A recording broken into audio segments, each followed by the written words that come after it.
Welcome to the simple சமையல். இன்றைக்கி சிம்பிளாக சுவையாக ஈஸியாக எப்படி வெண்டைக்காய் பொரியல் பண்ணலான்னு பார்க்கலாம் வாங்க.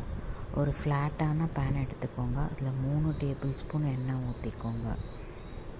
எண்ணெய் கொஞ்சம் சூடான அப்புறம் 2 பெரிய வெங்காயம் ஆட் பண்ணிக்கோங்க. இல்லைன்னா அதே அளவு சின்ன வெங்காயம் ஆட் பண்ணி நல்லா ஒரு 30 செகண்டுக்கு வதக்கி விடுங்க. அதுக்கப்புறம் 7 பச்சை மிளகாய் நீளமாக நறுக்கி ஆட் பண்ணி 1 நிமிஷத்துக்கு வதக்கி கொடுங்க. பொடி பொடியாக நறுக்காதீங்க, அது ரொம்ப காரமாயிடும்.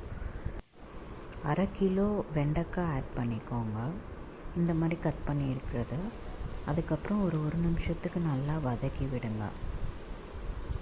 ஹை ஃப்ளேமில் தான் நீங்கள் குக் பண்ணணும். ஈவனாக ஸ்ப்ரெட் பண்ணி விட்டுருங்க. அதுக்கப்புறம் 1/2 ஸ்பூன் உப்பு ஆட் பண்ணுங்க. அவ்வளோ உப்பு ஆட் பண்ணால் போதும், ஏன்னா வெண்டைக்காய் கடைசியாக சுருங்கி வந்துடும், அதனால் அவ்வளோ ஆட் பண்ணால் போதும். இதை நல்லா வதக்கி விட்டுட்டு ஈவனாக ஸ்ப்ரெட் பண்ணி விடுங்க. அப்போ தான் நல்லா குக் ஆகும். ஹை ஃப்ளேமில் நீங்கள் வச்சு வதக்கினா தான் இந்த பிசுப்பு தன்மை இருக்கும்ல வெண்டைக்காயில், அதெல்லாம் போகும். கண்டிப்பாக ஹை ஃப்ளேமில் வச்சு தான் வதக்குங்க. இதே மாதிரி வதக்கி கொடுத்து ஸ்ப்ரெட் பண்ணி விட்டு குக் பண்ணிவிட்டு திருப்பி அதே ப்ராசஸை பண்ணுங்கள். அப்படியே பண்ணிகிட்டே இருந்திங்கன்னா உங்களுக்கு அந்த பிசுப்பு தன்மை போயிடும். பிசுப்பு தன்மை போனப்புறம் லோ ஃப்ளேமில் வச்சு கொஞ்சம் நேரத்துக்கு குக் பண்ணுங்கள். இந்த ஸ்டேஜ் வந்தப்புறம் சுவிட்ச் ஆஃப் பண்ணிவிட்டு ஒரு பவுலுக்கு ட்ரான்ஸ்ஃபர் பண்ணிவிட்டு ஹாட்டாக அப்படியே சர்வ் பண்ணுங்கள். இது சாம்பார் ரைஸ், ரசம் ரைஸ், தால் ரைஸ், வெரைட்டி ரைஸ் எல்லாத்துக்கும் நல்லாயிருக்கும்.